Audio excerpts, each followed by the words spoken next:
Welcome to the West Wing Week, your guide to everything that's happening at 1600 Pennsylvania Avenue. But first, a brief message from the Director of Presidential Correspondence, Mike Kelleher.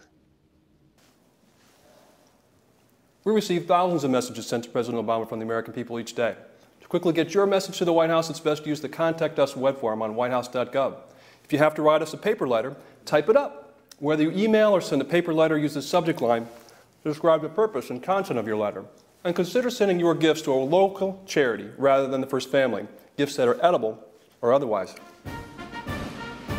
This week, something different. Mailbag Day. Mailbag Day is when we take time out from the usual regimen of vans, airplanes, helicopters, and boats to answer some letters and emails that were sent to the President. Our first question today is about trash. Do you compost at the White House? If not, what do you do with your table scraps? Well, to find out, we asked the White House executive pastry chef Bill Yossis. The story starts in the kitchen. Yes, we do compost at the White House, and it starts in here in the main kitchen. We take all of our vegetable and fruit scraps, and we take them down to the compost bin, where we put them in with soil and let them deteriorate. We don't have any scraps. You know what? We could get some scraps in the pastry kitchen if we could make that like a second scene. Scene 2. Okay. Cut. The whole purpose of composting is to improve the microbiology of the soil without adding chemicals. So we save all these and we add them to our compost heap down on the south lawn, which is next to the garden. And the purpose of this is to return the minerals and nutrients to the soil. I'm the least likely person to be working on this garden. I spent most of my life in a small apartment in New York City where I couldn't even grow geraniums. There was no sunlight. So maybe that's why when Mrs. Obama started this garden, I got so interested in it. Besides the food scraps from the kitchen, we also add anything from the garden that we're not using. The tomatoes we'll take off to eat, but of course the heavy stalk in the center and the leaves, when they are fully grown, those will go into the compost as well.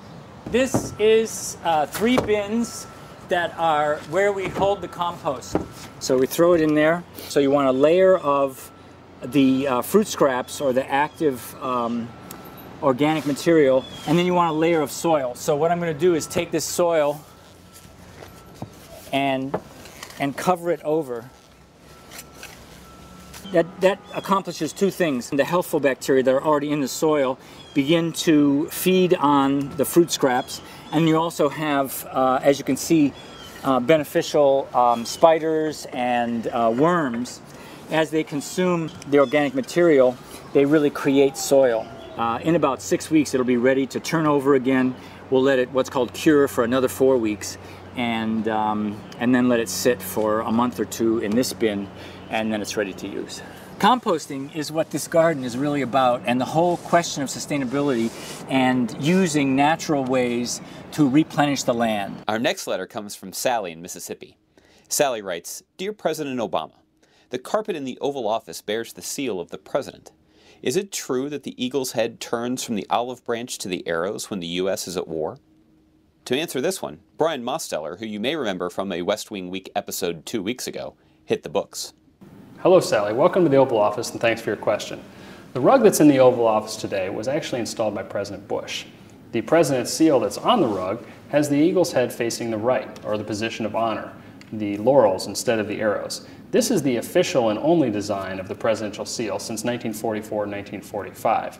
Now, there are 3 other places in the White House where you can see the eagle takes on a different design. One's on the Resolute desk, which was a gift from Queen Victoria to President Rutherford B. Hayes back in 1880. Here, the eagle's head faces the arrows.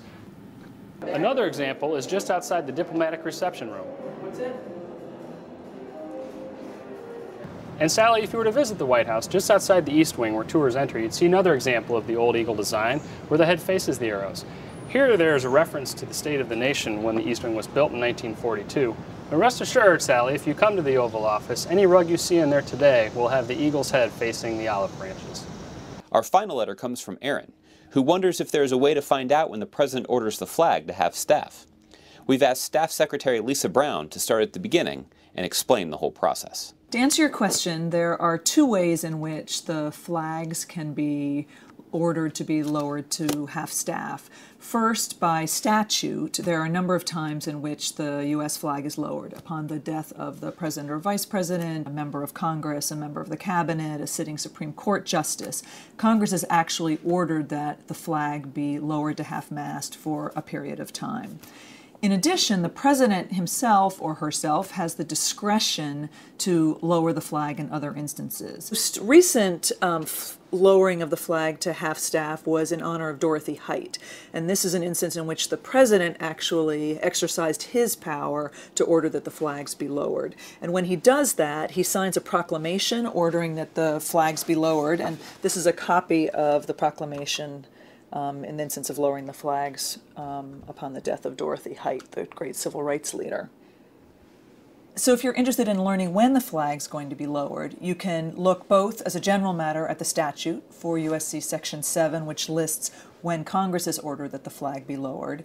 In addition, when the president exercises his discretion to have the flag lowered and signs a proclamation, our press office will put out a copy of that proclamation, and it will also be on our website, www.whitehouse.gov. Thanks so much for being with us on Mailbag Day. For links, transcripts, and videos of the President's activities this week, go to whitehouse.gov. And thanks again for checking out your West Wing Week. You can leave your jacket on the car. It's up. It's safe. It's safe. It's safe. It's okay. Nobody's going to steal it.